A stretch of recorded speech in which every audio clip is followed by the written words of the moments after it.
All right, welcome everyone. This is Gwydion with RPG Frequencies. Appreciate you joining to watch this playthrough of Grimscar RPG.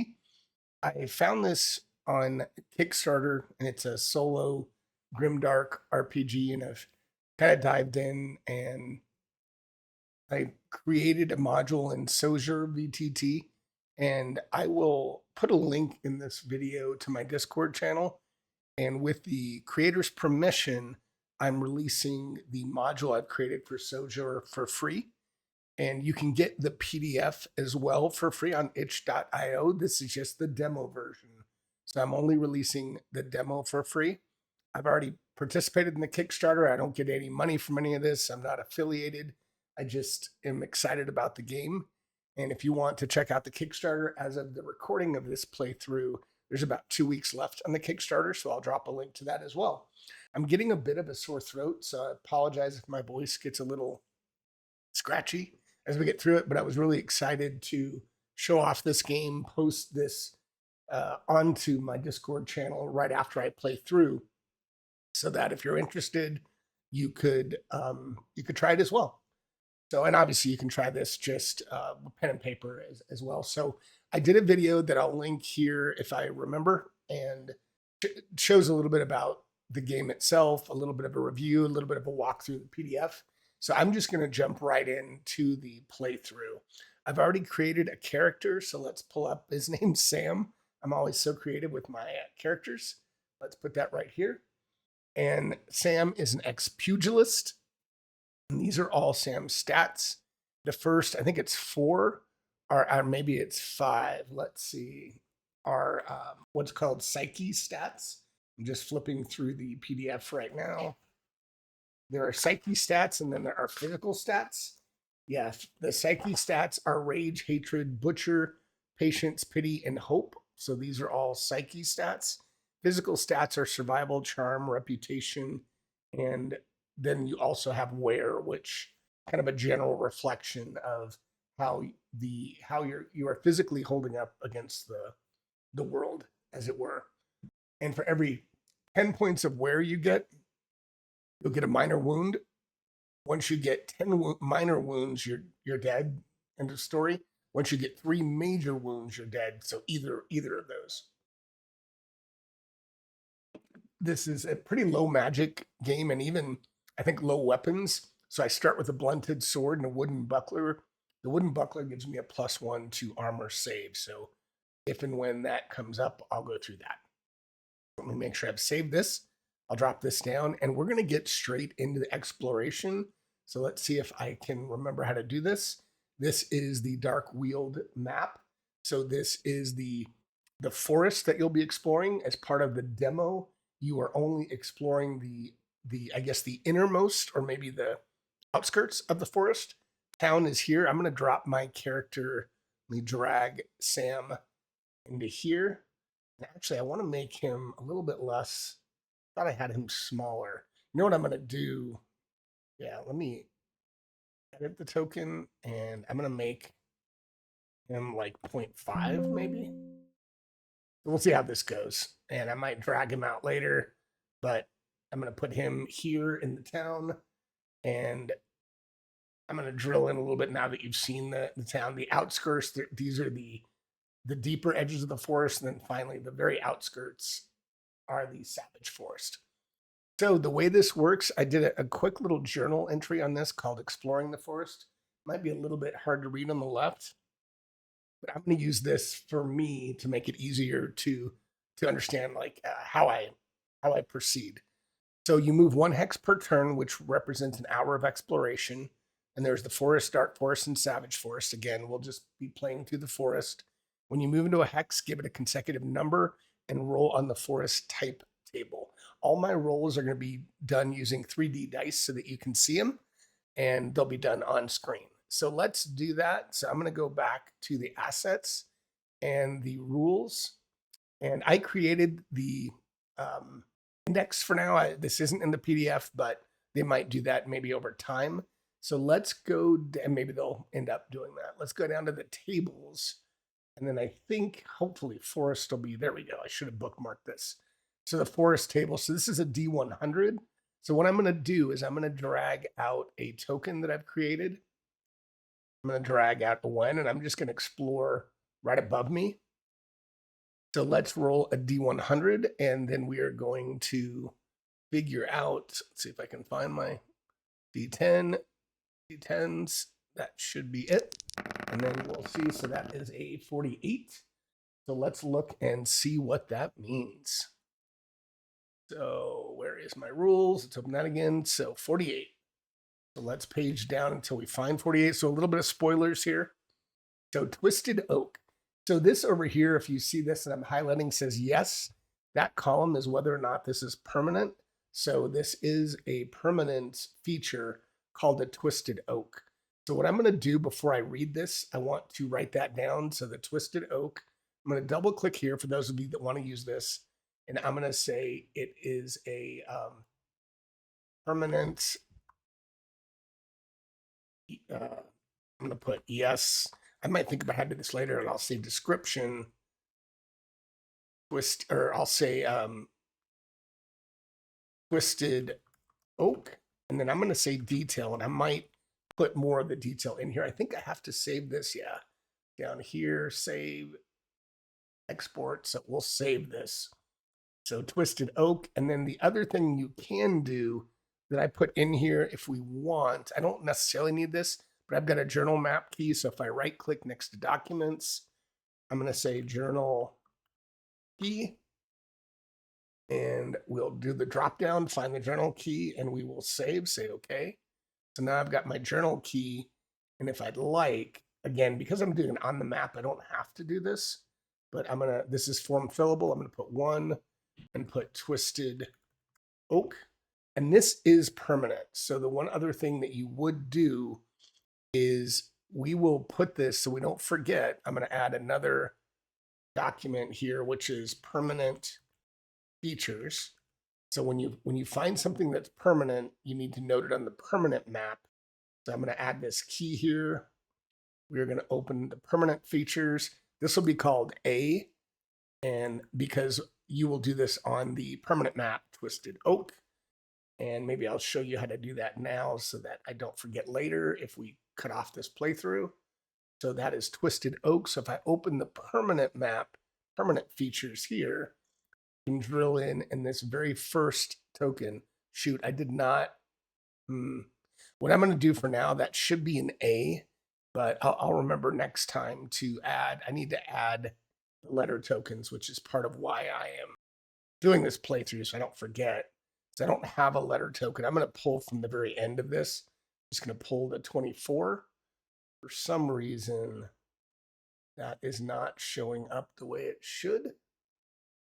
I wonder if it's my map scale. You know what? I'm going to worry about this part later so I don't take you down.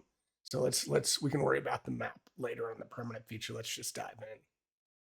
All right, so Twisted Oak. Let's read that again and see what it says. A large oak twists across this space. It is ancient and knotted. You look one way and then another, and at each turn you see a gnarly face in the bark. You also spot hole known as a heart chamber. So some of this, I think there might be some typos and things that I'm sure they'll clean up since this is just the demo, the first release. It is large enough for you to reach into if you do roll on the heart chamber. If you pass through this hex again, as long as it is a different day, you may search the heart chamber again if you spend 1 point of survival. It is difficult to locate. So I'm gonna copy, see if I can do this. See if I can copy this so that I don't forget it. And let's open this again. And I'm going to say detail. You know what I'm going to do off the screen here is I'm going to do this in a Notepad++ so I can clean it up for you. So I'm going to do a little cleanup and then I'm going to copy and paste it over here. There we go. That's going to look nice. All right. So I'm going to have that just so that we know in the future. And yeah, I know that's permanent. So we'll save it. And of course, I'm going to look into the heart chamber. I don't know what could happen here, but I'm of course going to reach into the heart chamber. So let's find the heart chamber table, and I can search for that. Or actually, you know what? I'll just find the tables down here, tables index, and let's go down to the heart chamber, or go up to the heart chamber, I guess. And next time, maybe I'll try to find this hatred stat consequences of neutral moss. A lot of tables, which is awesome. I bet it's in alphabetical order. There we go, heart chamber. So it is a D6. So let me roll a D6, see what happens. A 3. You reach and pull out a prickly object. Roll a D6. 1 to 2, it's a crown of thorns. It's covered in blood, and release it quickly. Ah, geez, minor wound. 3 to 4, it's a dried apple covered in cloves. It's worth 2 WT, which are wooden tokens. That's the lowest form of money, but it's something. 5 to 6, it's a spiked ball. That might be worth something, so let's roll a D6. And it's a 1. So it is a crown of thorns covered in blood, and release it quickly, and your hand's punctured. So I get a minor wound.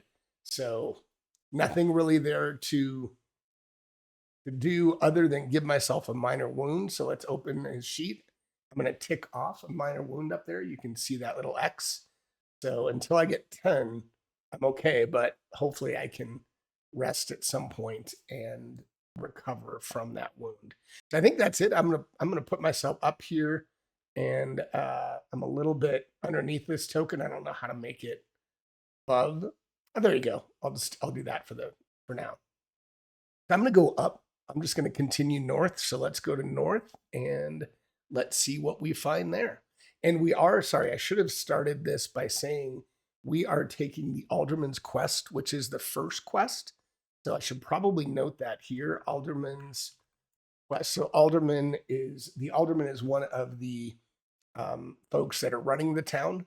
So I'm doing a quest for him and basically trying to locate, I believe, some food for the children of the town. See if I can find that Alderman's Quest quickly. And I can. So here we go. Alderman's Quest. Yeah, basically, if I find a tier 1 quest item, it's a stash of food in a pack, which will be used to feed the children in town. And if I'm successful in finding that, I get to roll on the Alderman's Quest table if I make it. So, all right, let's go north and let us find our tokens again. And again, I'm going to put letter tokens in before I release this. So we'll go to 2. We'll move up and a little off to the right here to denote that I'm in that section of the forest. And I can only do 24 of these before I need to get back to town, or I'll die. I'll stay out too long in the forest. You're out of provisions and you die. So let's go back to the table, and I am going to actually find the dark forest, or the forest table. And then I think when I find that, I am going to mark that just so because I'll be rolling on this a lot. I should have thought to bookmark it, but I'll do that now. So let's do that. So, and I think if you roll the same result consecutively, you re-roll. So actually, I can't bookmark this in here. I'll try to remember to bookmark that in the PDF. But for now, I can't. But let's roll our D100. So we'll roll our D10 and D10. Go. So that's a 30. So let's see what a 30 is. Crop trees. So let me write that down. I am going to copy that. And before we read it, let's open this. And we're going to say detail description. Crop trees. And I forgot that we do permanent. I think the answer is no. No. And do detail.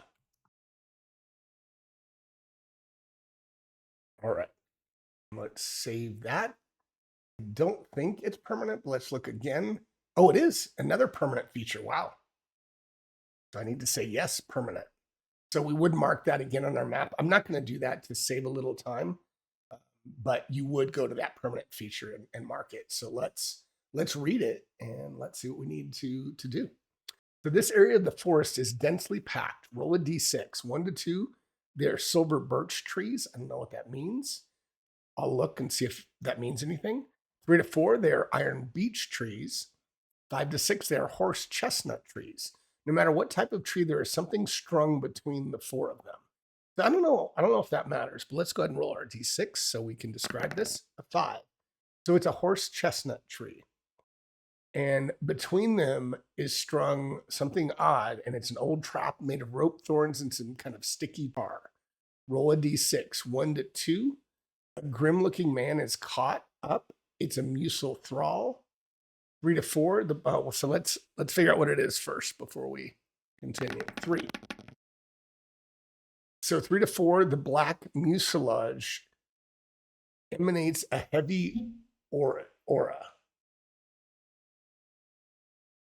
You feel dizzy and then angered. Gain 1 rage. 5 to 6, a sack is caught. Rolled at 1 to 6, roll an unusual moss table. There's some moss inside. 5 to 6. So every time you return here, roll to see what's in the trap again. So that's good to know. But in my case, I think what happened is it looks like, yeah, there's just some kind of sticky tar. And because I rolled a 3, it emanates a heavy aura. And I'm sick, dizzy, and angry, and I gain 1 rage. So let's do that. I'm going to copy all this.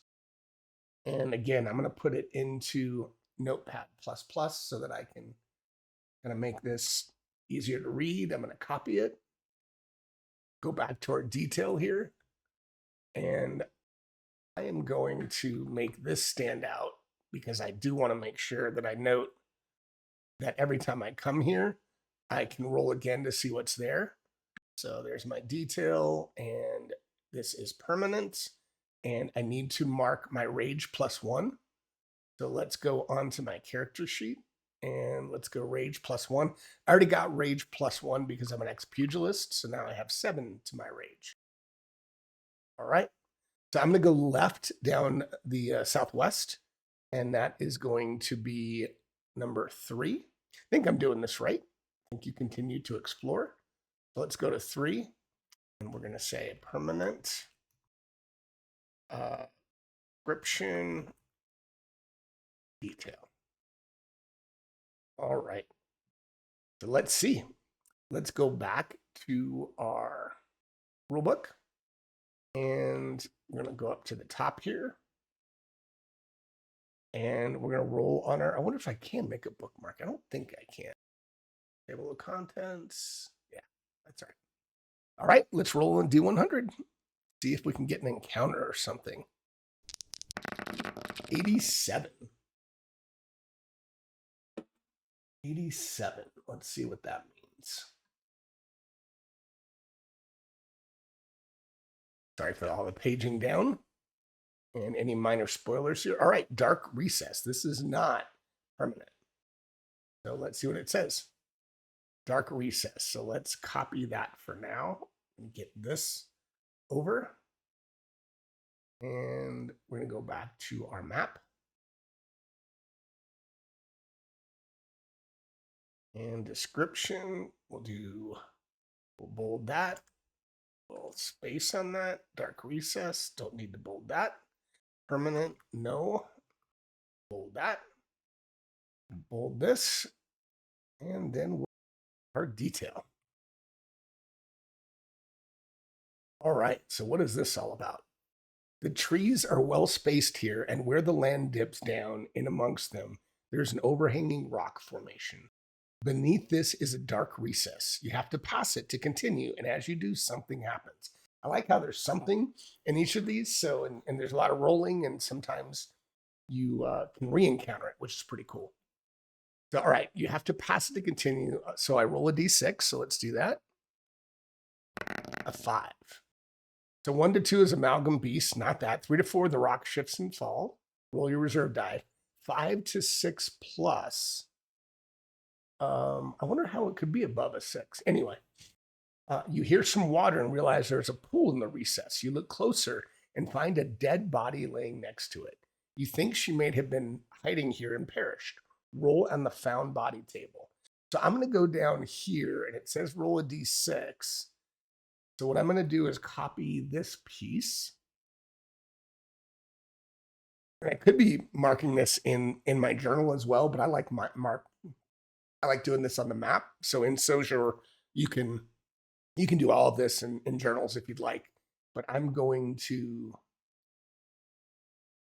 copy what I found here, or at least that I found this body. So let me do that here. Do this relatively quickly, I hope. And then copy and paste this so that you can see. All right. So I'm going to roll on the found body table. So let me kind of highlight that, and then we'll see what that entails. What do I find? So that's cool. I'm going to go to the found body table. So let's just see if I can find it by saying found body table. Oh, let's go back up the way we came. Awesome. Easier. So let's roll a d6. I'm going to try not to read too much. 4. So you bend closer to the body and turn it over. There is no coin, but one item of clothing is decent, and you take it but lose 1 pity. Interesting. That's kind of sad. I have no choice. I guess it's a solo game. I could decide not to take it, maybe, and not lose a pity. But we'll take it, and we'll roll on the clothing table. So I'm going to copy this so that I can remember what happened here. And here.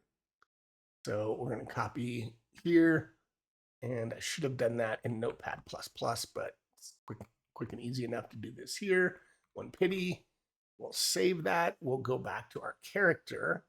So I can open and I lose a pity. So now I'm down to 4 pity. And the good news is I don't think there's a limit on the amount of your stats, but obviously you can only go to 0 on these. So it's on the low end. To roll on the clothing table. So let's do that. A lot of tables. I always love it. Oh, do I not have a... Is it market clothing table? See if there's another clothing table. Found body table. Clothing table. Yeah. See, it says 56. I wonder if it's not part of the demo. So it says page 56. So let's see if I can find... Oh, there it is. Clothing table. That's page 55, but that's it. That's it. Awesome. Just must have gone by it. I thought it was the market table. So let's roll our D20 here. If I can find a D20, there's my D20. You can sell these in the market. Oh, a 20. Skull cap. Head and warmth 1. So you can sell these at the market, and it's worth 1.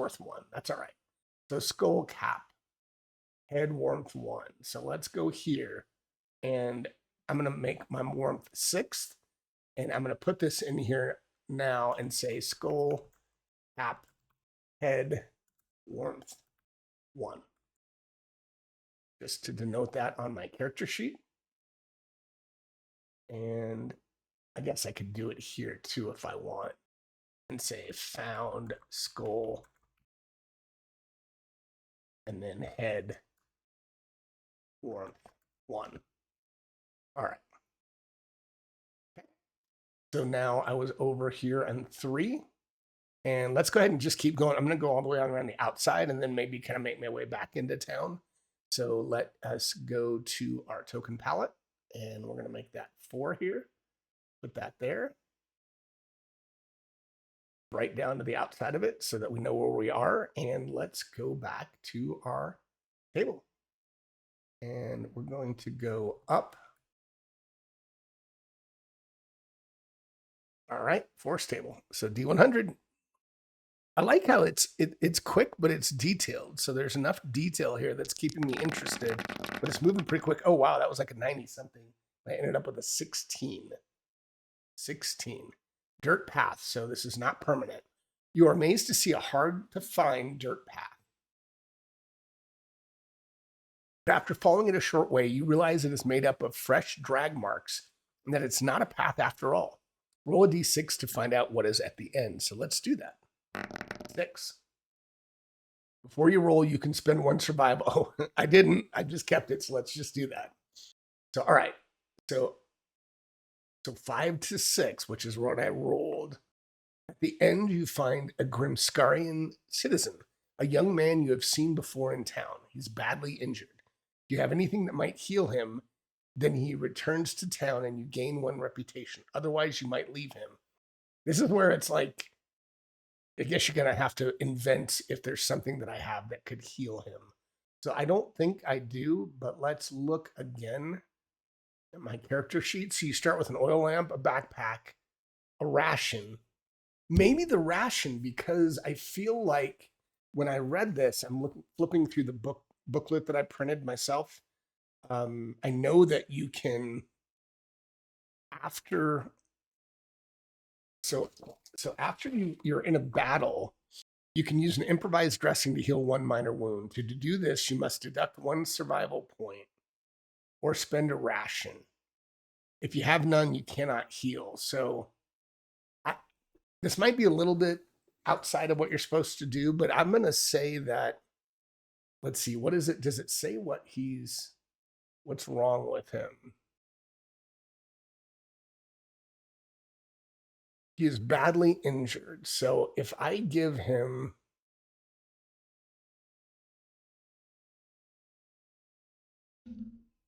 I'm gonna say, yeah, I'm gonna give him my ration, and I don't know if that's copacetic or not. I don't know what else you heal with, but given that's how I know I can heal, I'm gonna do that. I'm gonna say I can heal him. I gain a reputation, so my reputation will go up to 2.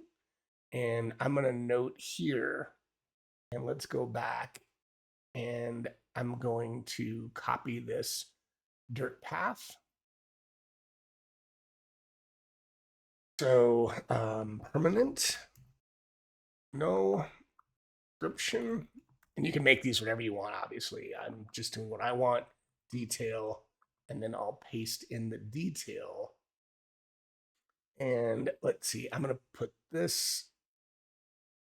So I'm gonna get rid of the roll. Let's just say we'll just do all of this text here. Again, I'm using Notepad++ because it's just easy to make it look nicer. And then I'm going to say, yeah, I'm going to copy this down here. And I'm going to just make my own note that says, used a ration and healed him, gained 1 reputation. So there we go. I'm going to copy that. I am going to go back to here. And yeah, so we'll make this bold, this bold. You don't have to do any of this. I just like doing it so it looks nicer next time I come in here.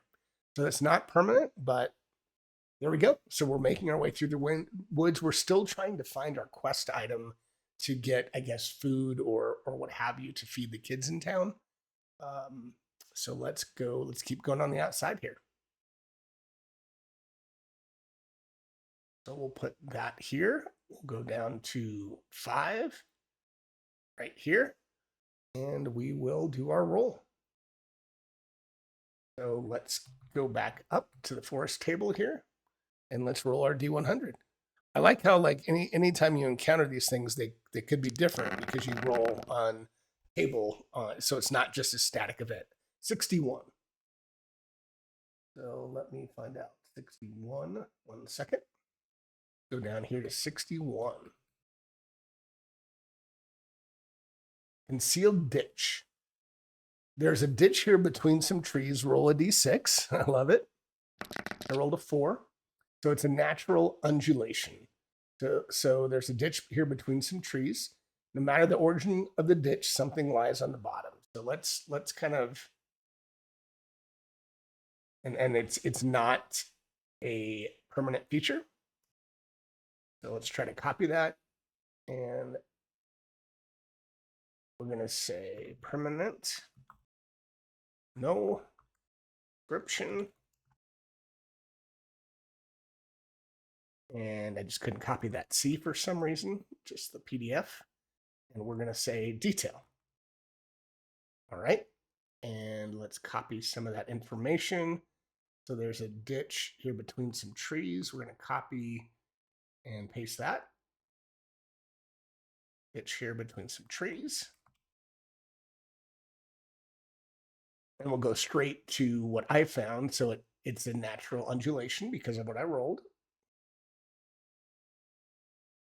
And we'll just type that there. And then let's keep reading. So the land has collapsed here. There's something that lies at the bottom, so I can copy and paste that in here. So I remember that next time. And I assume we will need to roll again to see what is at the bottom. So let's check this out. So before you roll, you can spend a survival point to increase the total by 1. So if I roll a 1 or 2, I have to fight a useful thrall. 3 to 4, it's a mound of rotting leaves. Revealed if I... Okay, so sorry. I would roll on the revealed from below table. I don't know what that is. But 5, it's a concealed sack, which would be a dose of a healing balm. Maybe that's what I would have used. I'm just going to let the dice do their thing. So I am not going to use my survival point. I'm just going to roll straight out.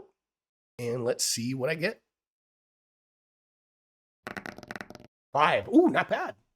So it's a concealed sack. So inside is a dose of healing. So let's copy all this, which heals 1 minor wound and an item of clothing. So I will get an item of clothing tool, which is awesome. So far, those rolls are doing me justice. So let me do this and do a little of this. Copy it and put it back here. Like I said, I like all the rolling because you can keep coming back to these things or have I think the replayability is good.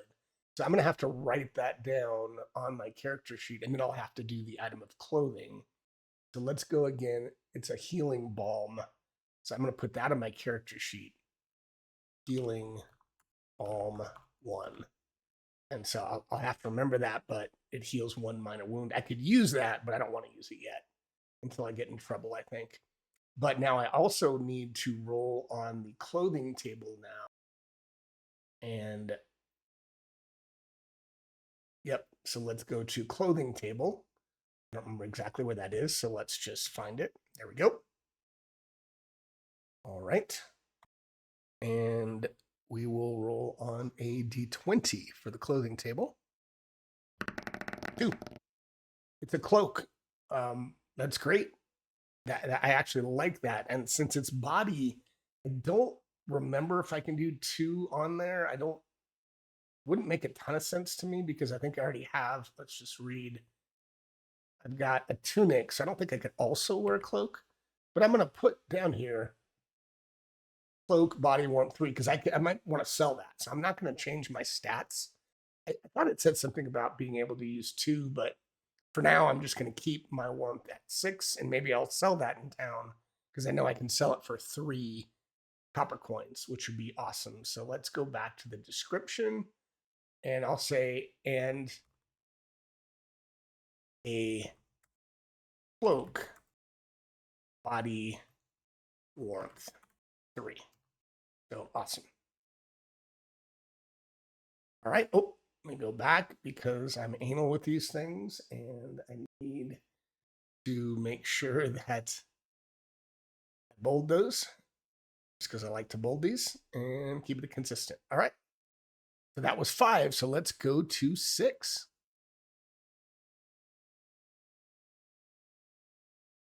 I said I like it because it's giving me a fair bit of description and information, but it's also random. I like that. Permanent description detail. All right.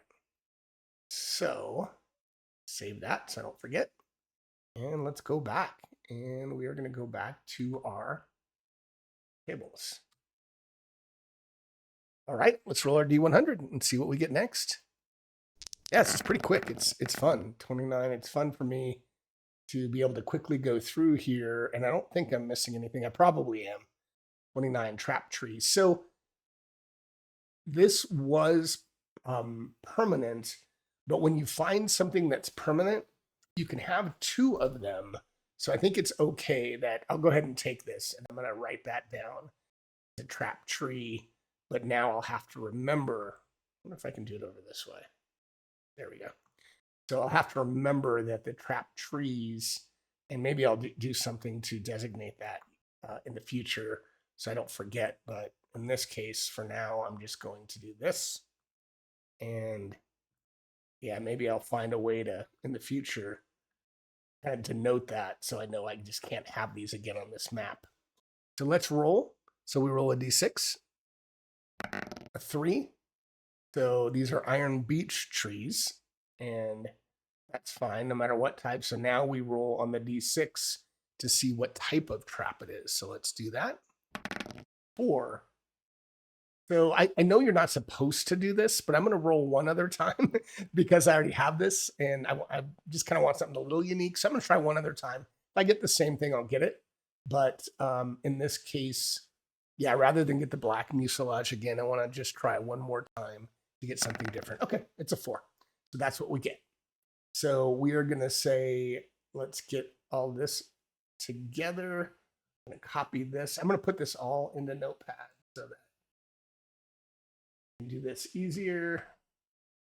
So let's do this. Then we do their iron beech trees is what I found. I don't know if that's a distinction of importance or not.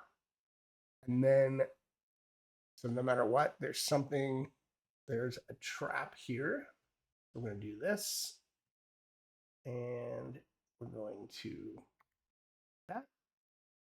And then we are going to note that to finish off the black mucilage emanates. So I get angered and I gain rage 1.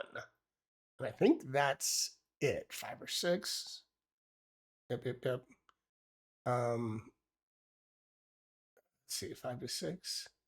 Yeah, so only on a 5 or 6 is there a sack. Roll a d6. So okay, I did not get that, but I do gain another rage. I think that's okay. So all right, so I got all the description here. Let's copy this. Let's put it back here, and let's unbold it and save it.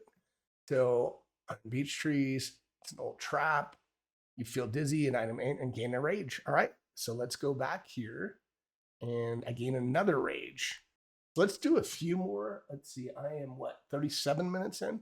Let's do a few more, and then maybe I'll pause and do another session tomorrow or at another time. So, all right, we are going to go. I'd like to do a combat if I can find one time. That would be awesome. So we're going to go down here. We're going to move him down here. And we are going to go back to our little forest table, and we're going to roll a D100 again. All right, 58. See if that's something I've had before. I might take a little liberties if there's something. Nope, oh, there's not. So great. So, oh, awesome. This looks like a combat. I love it. Not permanent, but it's a shadowy grove. So let's do this, and let's go back. I'm excited. First combat. So open this, and we're going to say permanent. No description. Shadowy grove detail. All right. Bold.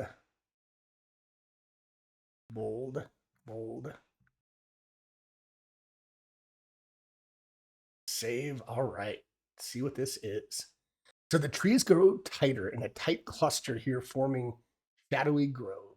You must navigate it to continue. Or at least I hope this is a combat. That may not be. So let's roll. 5. Let's see. So it's not a combat. So, but again, I like that there's all these options, and I could have spent a survival point. I did not, but I got a 5. So I'm going to copy all of this and go back here. J. All right. So there is. So keep going down. So 5 to 6 plus, the temperature drops in the grove. If you have warmth 6 or lower, to leave quickly. Otherwise, what? I'm gonna have to read this. I don't know that I understand this. If you have warmth 6 or lower, to leave quickly. Otherwise, you search the ground and find a silver brooch. Let me see what mine is for a second.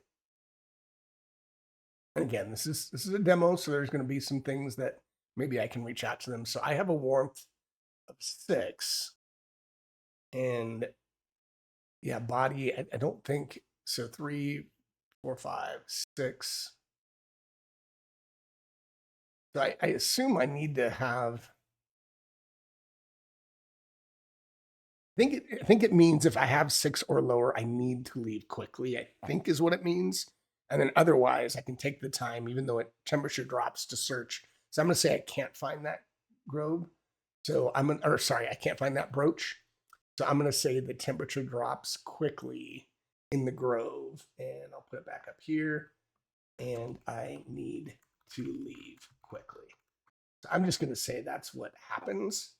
And I can always ask the creator if I did that right. So let's go back and note that here. And yeah. All right. And I think that's it. I think that's all that happens on that square. So let's try another one. I'm determined to maybe, hopefully, get a combat. But let's see. So we'll go 8 down here. And again, I'll have to look and read after this session to see if I missed anything, which is certainly possible.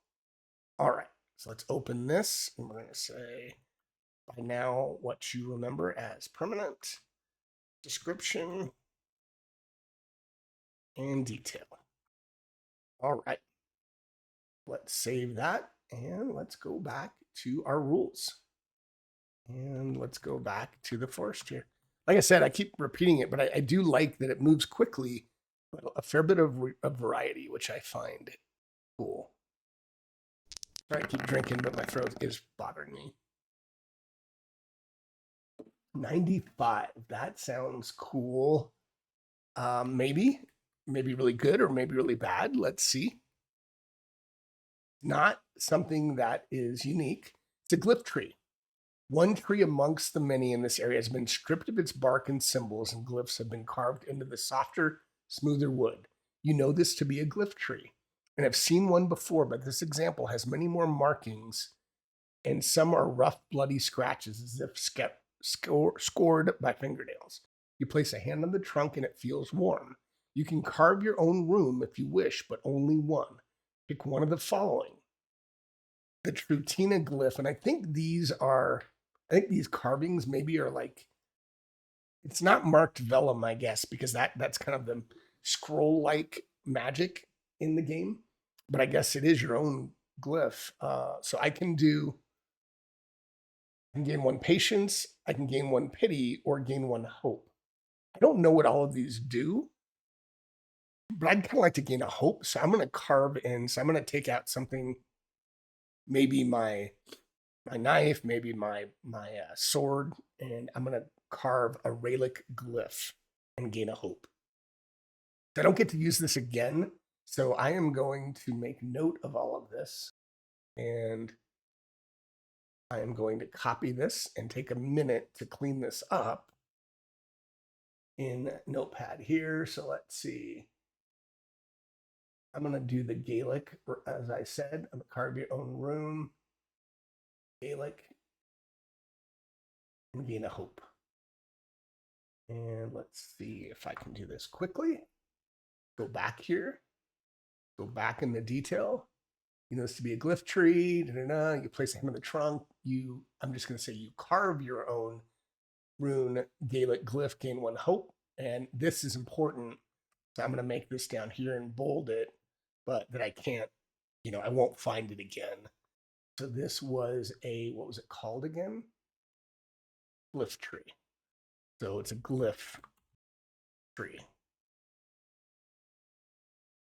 All right, and it's not permanent. So let's do that. And let's save. but I'm going to give myself a hope. So let's open my character sheet again. And I'm going to give myself a hope. So my hope becomes a 6. So I'm gaining some stats, so that's good. All right, let's go to 9. And I can only fill this up, so I think I'll have to go back to town once I fill up the interior part of the forest, the normal part, I suppose. So, all right, we're going to open this up, and we're going to go to 9. And we'll move our little guy, Sam, over to 9 here. All right, get ready here, permanent. Description. Detail. And again, I'll put letter tokens in so it'll make it easier for you if anybody if anybody downloads the Sojourn. And I'll probably do that tomorrow. So I might post this tonight. And if you get this the first day, I might not have it, but then I'll make sure on my Discord I release this for free. So let's go back to the rules. I might do one or two more of these. And I think my throat's going to be a little bit to where I'm going to stop for at least the night. But let's try 1 or 2 more. I'll get to 10. We'll just say whether or not I have a combat. I'm going to go to 10 and we'll call it just for the day. 13. Dirt path. So I know I've already seen this, but it's okay because I like again that I can find something different. So I know I found a dirt path before, but after making you feel, at least I think I did. Did I? Now I'm going to question myself. Did I have a dirt path here? Twisted oak. Trapped trees. Dark recess. Maybe I didn't. Yeah, dirt path.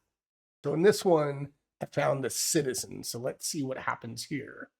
So we're going to say it's not permanent. So, and this is a dirt path, but we'll see what happens this time, what we see, what we find. And look, we might save another one. I'll take another reputation if it comes to that. So I am not going to, I'm not going to spend the survival point. So I'm going to go ahead and copy all of this so I can get it set up. And all right, let's roll our D6, straight up D6. Come on now. 1. Yes, I like it. So I probably shouldn't because I might die, but you follow it around a tree, you stumble upon a slithering mass that is leaving the trail. So I'm going to type that in, defend yourself, and we are going to go to combat. Slithering mass. So I'm going to do this, and then we'll do this later. I want to get that all ready. So, okay, let's do combat. So I'm going to find the token. I know I'm on 9, so I'm going to move this over here. My token over here, but we're on 9. And then I'm going to find the token down here, which is, I believe I have it. Yep, there's a slithering mass. Looks much bigger. And I've got a little bit of information on them in here. So it's a mass of earth and tar that rises up and slithers towards you. It's a combat die 6, reserve die 8. So what we're going to do, and let's just get this all set up. Since this is my first I don't know if I can do this while this is open, but we're going to open a combat sheet. And we're going to get this all filled out. So what is our foe type? It is a slithering mass. So we're going to type that in. I'm going to make sure you can see all this. Yeah, it looks like you can see it okay. So, and what is the foe? So my minor wounds on the left and his minor wounds on the right. And my death line for minor wounds is I guess it is 10, but I already have 1. So I have to remember that. So like right now, I think I'm going to just going to type in a 1 to know I have 1. So his, looking at this again. Oh, I didn't put down, but I know I did if I hover over it. Let's close this down. So its minors are 5. Yeah, minor wounds 5 and major wounds are 3. So let's pull that up again. And minor wounds are, well, yeah, oh, sorry, the death line is 5. And shoot, I need to do that in the future. I want to make these centered, but I'll do that. And this is going to be a 3, and mine is a 3. Trigger ability. So I'm going to see if I can show you. Let me pull this over here. I'm going to pull up the images I created of the creatures out of the book, but it just might be easier if I can hopefully show this to you. Let's see how it shows up. Let's see if I can make this small. Apologies. Future, maybe I'll get better at this. But yeah, you can see that. So it might click, as soon as I click away, I might have to click back on it. So let me just put that here. And as soon as I click on the combat sheet, it might go away, but let's just look at this now. So my trigger abilities are a 2 or a 5. So I'm going to put that here. Yeah. 2, 5. So I'm going to do that. Let's put this back up again. And we already got the wounds. So major wounds is a 3. Gain 1 reputation if I win. And this is what it looks like. And let's see, do I have the dice? So I'm going to have to remember it's a D6 and a D8 is his reserve die. And yeah, I'll just have to remember that. Or I think now that you've seen this, I can kind of hide this. And what I can do is, let me move this over here so I can double click on it. Yeah, then I have the information here. All right, just getting this set up to where I know how to do this. So what I'm going to do over on the left-hand side is we're going to go to our day 1 journal entry. And we are going to say on hex 9, we encountered a slithering mass. So I did create a little combat tracker here. So if I click on this to activate combat, oh, that's interesting. I don't want to have, I'm just going to say Sam 1, slithering mass 2. All these other tokens I really don't want. And I wonder if I can just move forward. Do I have to do them all? Geez. So let's just do this. I'll have to clean up that in the future. Hope I don't have to. Can we just, don't really want this initiative tracker. Let's leave that over here. But the reason I wanted to show you this, and again, maybe it's something I can clean up in Sojur. I'll have to ask the guy if there's a way I can, the creator of Sojur, if there's a way to not show all these initiatives. I think there is, but I don't want to bog down the game, so let's keep going. So the very first is character and the enemy roll a combat die. So again, my combat die, if you remember from my character sheet, let's put mine up, is we'll put this right here so you can see it. So my combat die is a D6. His combat die, I know I already saw that, is a D6. So we're going to roll a D6 for both. His is going to be black, and mine is going to be the white die. So let's roll our D6s, and then I might, wonder if I can, yeah, I can't, unfortunately, do anything with this. All right, let's roll. So a 3 and a 3. So we got a tie now.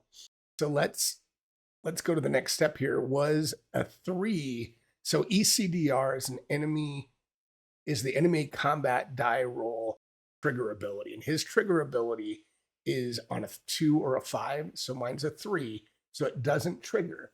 But I could, if I want, use a reserve die once in a combat. So I think I'll do that. And I'll use my reserve die, which again is a 4, I believe. Go back to my character sheet. I don't know when the right time is to do these, but there's my reserve die, a D4. So I'm going to roll a D4. And that's a 1. So now I'm at a 4 and he's at a 3. So it wasn't a trigger ability. Go to the next step. Which roll is higher? Is the character combat die roll minus the enemy combat die roll less than or equal to half of the enemy's reserve die max number? So again, his max reserve die is, let's go back to this again, is a D8. So it would be a 4.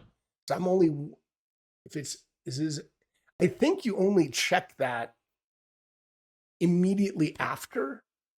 So if it's less than or equal, so I don't know, I'm going to have to ask the creator, but I think because the answer was when I did the roll, it was a tie. So I'm going to read that again. I want to make sure I do this right since it's my first combat. So bear with me. And I'm going to go back to the rules and I'm going to look for combat. So let's look at combat. Actually, I can do it quicker. by going into here, tracking back combat. So, all right.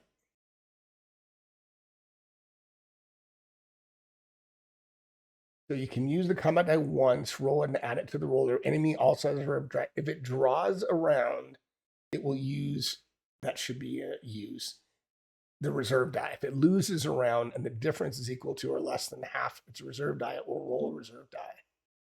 So I don't know.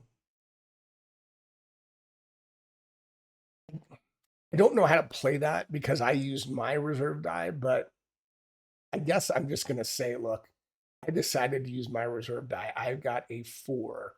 So I'm going to check that off of mine so I know I don't have that anymore.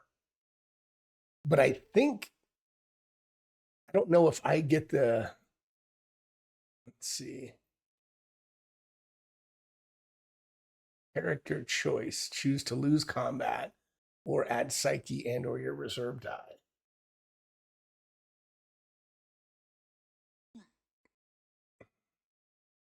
In the flow of the game, when I read combat, let me just read this again. The way I read it,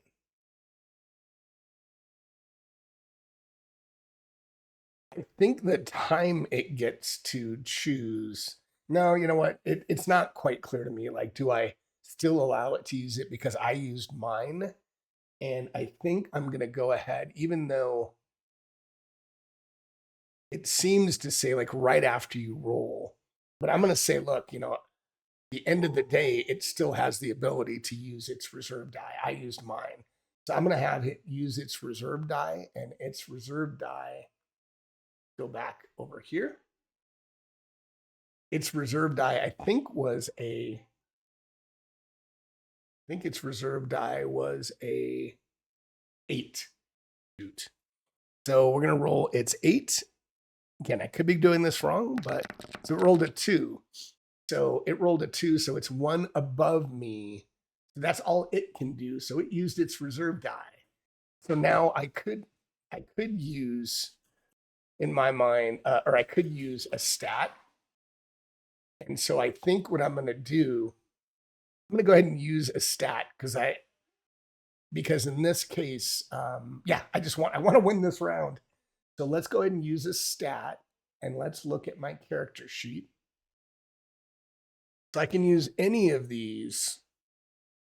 I only need to use my lowest. So I'm going to use pity, which is a 4. So I'm going to cross out pity. I add 4. So I'm above. Just give me 1 second. So I'm going to use pity. So when I do that, there is a consequence. But let's first go ahead and see. So I get a 4. So I was 1 or 2 up. Now I need to remember to track these. So let's think about this. So I'm going to do it here for now. I rolled a 3. It rolled a 3. I know this isn't where I should do it. Then I rolled my die, got to a 4. He rolled his guy, got to a 2, which is 5. And then I added my pity, which is 4. So I got to an 8. So, okay. So I did win that round. It was only the first round, and I used a reserve die and a pity, but he used his reserve die. So now we're going to go on to wounds. So if the total, so if I'm double or more than his total, I would inflict a major wound, but in this case, I'm not. So a minor wound. So his death line is a 5 on minor wounds, and he is right now at a 1. I inflicted 1. He doesn't get an armor save. So that's the first round. But then let's go look at, since I didn't kill him in that round, I know there's some rules around the fact that I used my psyche stat. So, okay. So since I used my pity, get a -1 to that. And also, let's see.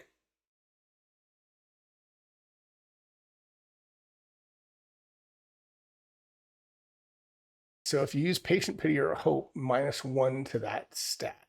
And I think I need to look at the stat consequence table too for pity. So let's take my stat down 1. Pity goes down to 3. I use that because that was my lowest, but then let's see if there is a pity stat consequence table. So I'm going to say pity, or let's go stat. We'll type in consequence. So I'm hoping to find those tables. So here we go. So rage, hatred, butcher, patience, pity. So I think I roll. I'm going to look one more time in the book that I have to make sure I roll now. I think I do. Oh, after that combat round, roll on the related stat consequence table. So I did end the round. So I'm going to go through that round. And yeah, so let us roll a d6. What I roll? A 1. You strike and see a second chance to strike again, but withdraw and don't know why. It means the foe can ram you hard to the ground, gain an extra wound, and -1 to your next attack roll. So I gain a wound. So I now have 2. I have 2. He has 1, and I need to subtract 1 from my next die roll. So, okay. So we are on round 2. So let's go back to I'm going to put my character sheet up here. We'll go back to our round. I'm going to move this down because it's irritating me. And both of us roll our isn't it a D6 again? I'm almost sure it's a D6, but let's do this again. So yeah, D6. So I'm going to roll a D6. He's going to roll a D6, and we're on round 2. So he's got a 5. I've got a 4. I've already used my reserve die. And he's got a 5, which is breaking body. So I do have to use that trigger ability. So let's go here. So it's -1 to my next attack roll. So he's got a 5. I've got a 3 because I already had to use a -1 and I forgot. So he's 2 above me. He can't use a reserve die again. I could use my stats because I'm going to have a -1 to my next attack roll. And I just feel like I need to go all out and kill this thing. So he's got a 5 deathline. I've got a 1. And I can use my other stats. So why not? Let's try it. So I'm going to use my stats. I don't know if this is smart or not. So again, let's just do this down here so that I can I'll do something else. So he got a 5. I got a 3, right? Or did I get a 4? I think I got a 3. After the -1, did I get a 4 and 3? Well, I'm going to use my stat. I know he can't use a reserve die again because he's done. You can only use it once per combat. So I'm going to use, let's go back. I only need 2. So the way I'm going to play this is I've already used pity. So I still want to use my lowest. I got a 6 hope, 3 pity because I had to bring that down. I can't use survival, it looks like. Patience, look for the best shot. I'm going to use patience, which is a 5. So I'm going to strike that out. So I know that's done. And I just add straight up. Whoa, wait a second. Wait a second. So if I used rage, which is an 8, that would put me to 11, which is more than double him. That would be a major wound. Do I want to chip away at him? Yeah, and he only gets 3 major wounds, so that would put him to a 2. And if I can get a couple more where I'm double, no, shoot.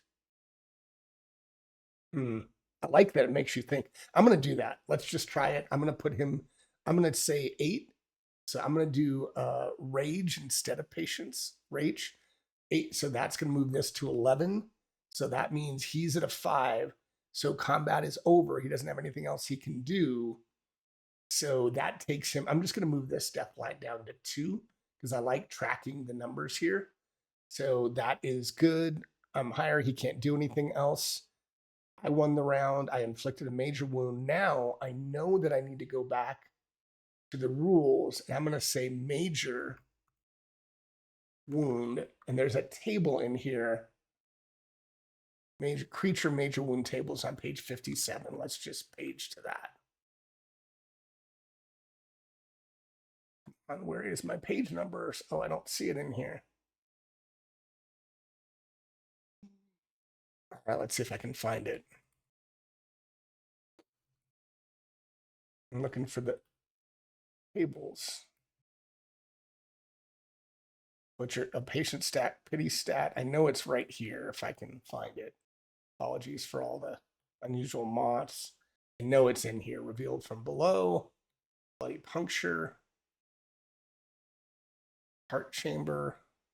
Down body. There it is. Creature major wound table. So let's roll a d10. I'm going to roll his black die just because it'll be fun. He rolled a 7. Severed hand. One of the creature's hands or hooves goes flying, a streak of blood following it. It howls with rage but keeps on coming. It downsizes 1 combat die and cannot use its trigger abilities in this combat. It also has a -1 to attack rolls. That is awesome. So I'm going to move its attack die down, and I think I can do it in here. I'm just going to say that's a D4 now. It can't go below a D4, so I'll just remember it's a D4. And I wonder if I can just put it down here, -1 to all attack rolls now. So D4 -1 to all attack rolls. Yeah, we go to the next round, I think. And oh, it keeps, the reason why it's not going to the next round is it keeps like circling back to to all these other tokens. All right, so I'm on the next round. I did rage though, and I didn't outright kill him, so I need to now see, what does this mean for me? So now I need to go to the rage table. Rage. Unusual moss. There we go. Stat consequence. And I do move this up 1, but let's roll my d6.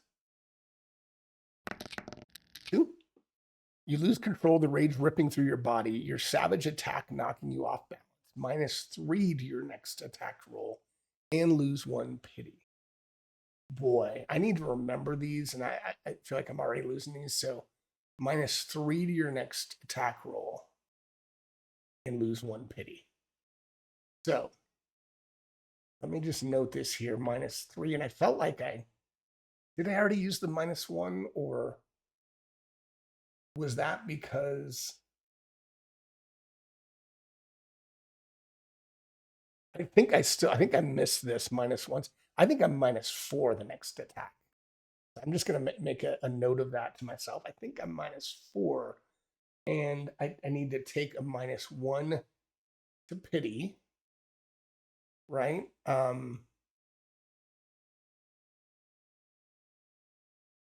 Lose 1 pity. So let's go back to pity, my character sheet. So my pity's down to 2, but my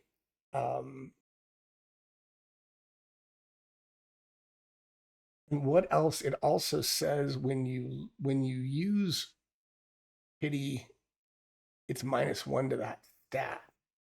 And I think I started with, man, this gets tough. Pity. How much should I start with? Pity started at 5. So I think I did that right. I think I've already taken that off 1 for using it, because I'm down to 2. So it would have been down to 5 to 4. Read it. Now I'm confusing myself. I think I did. So I'm going to leave it at 2. We used pity, and no, you're an idiot. I used rage. I already did the pity, but I did need to knock it down, which is, so the first time I used pity, I went to a 5 to a 4. The consequence 3. I think I am down to 2. I'm going to leave that, but it's rage that I used. So let's go back, apologies, to the rage consequence stat table. Oh yeah, I did it all right. Okay, but when you do rage, you do get a +1 to that stat. So I feel like I did that too. Boy, I'm really losing my mind here. I'm going to leave it because I think I've already done all that. So we're going to leave it as it is. So he's got 2 major wounds left. I'm sorry for all the confusion, but I'll get there. So we're going to start and roll again. He rolls a d4 now. I roll a d6, but I roll a d6 -4. So I'm going to roll a 4. He's going to roll a 1. I might only do 1 or 2 more rounds if I don't kill this and then pick it up next time because I'm already going a little over an hour. So let's see. I need to do a -4 to this. So I got a 5 -4 is a 1. And he got, I know this looks like a d12, but it's a 2 and 2. So let's just show this. So I've got a 1 after my minuses, and he's got a 2. So he can't do anything more, but I still have stats to use. And because I got a 2, man, I know there's consequences, but if I can get above a 4, so if I can add 3 to mine, I can at least double it and strike another major wound. I'm going to do it. So I need Hatred, Butcher, or Patience. Hatred, Butcher, they're all 5. So you know what? I'm going to do Patience. I'm going to wait for the best strike, and I'm going to use my Patience. So I know that when I do that, I get a -1 to that stat. So I don't want to forget it. So my Patience is going to go down to 4. I'm going to strike Patience off. But because I had 5 for Patience, that moves this up to 6. So I'm good. I'm going to inflict a major wound on it. But because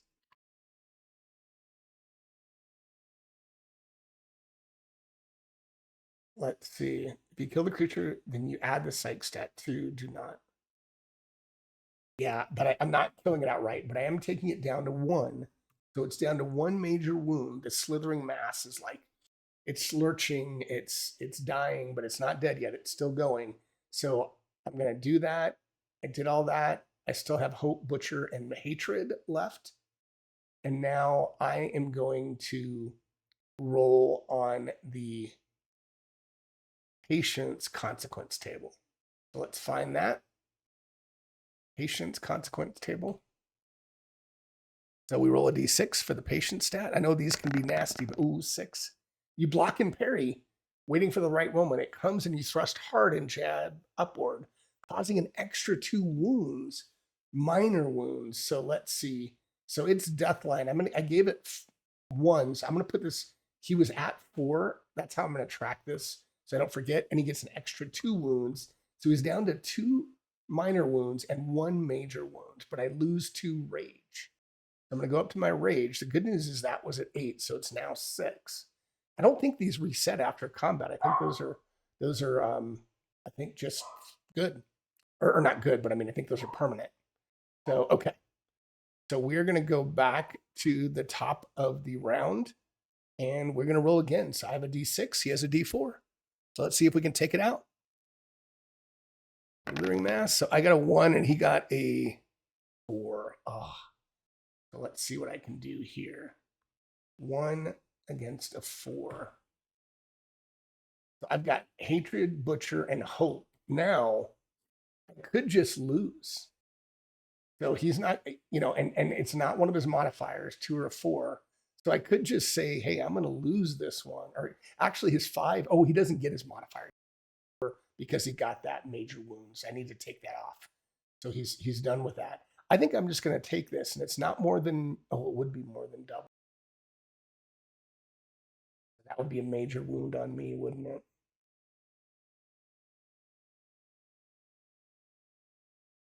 I'm going to take it. I'm going to take it as a major wound. I don't know if that's smart, but I'm going to take it and live to fight the next round. So I have 2 left here. He has 1. So we're going to keep that as it is. No other consequences. And we're going to go back. I'm going to roll my d6. He's going to roll his d4. We're going to do another round. 5 and a 4. God, he keeps rolling a high, unfortunately. Or no, was that? Yeah, he rolled a 4 on the d4. I know this looks weird. So I've got a 5, though, and he's got a 4, and he cannot overcome it. So, but if I do double, so if I can get 3 more, then I automatically kill him. And I'm going to do that. So I'm going to do hate. And because I'm going to kill him with this attack, for my psyche stats, are these all psyche? Hatred. Yeah, these are all psyche, right? I'm just going to do hatred. I hate this thing so much. I'm trying to kill it. So the hatred will add 5. So that's going to be a 10. So it is double. I kill it. This slithering mass just dissolves into a blob of mass here. It's dead. I don't remember if there's XP in this. So let's go back to this. I don't know if I get reputation for killing this, but let me read this. Let's go back. And it is dead, which is awesome. Let's go back up to combat. And combat. I didn't flee, which is good. Minor wounds, major wounds, multiple enemies. Go back up to this. Oh, I haven't been doing my save. Ah, I could have used my save. Darn it.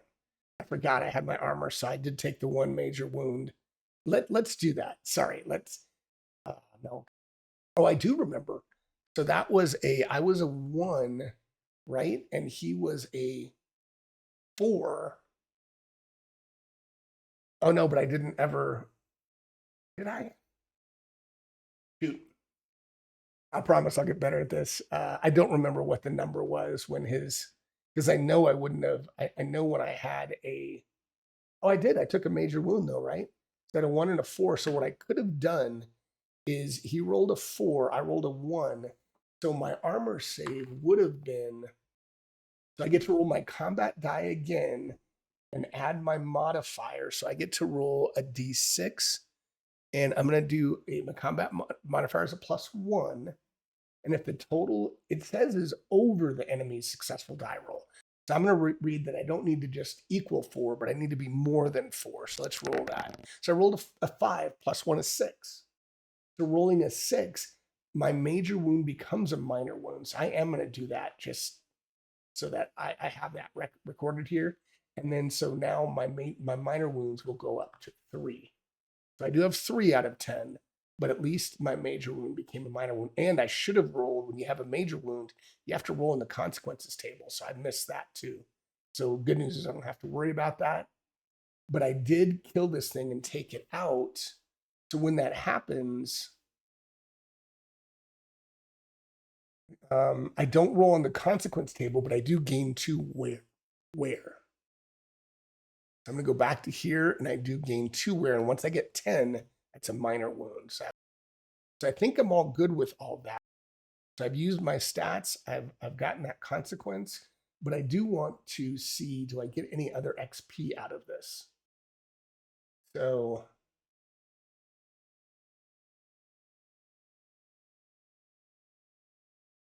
I don't think I get XP. I'll have to read that offline. I don't think I get XP, but looking at this thing again, let's pull it up. Oh, I do. I gain 1 reputation. So that's the award I get. I get 1 reputation. So let's go back to my character sheet.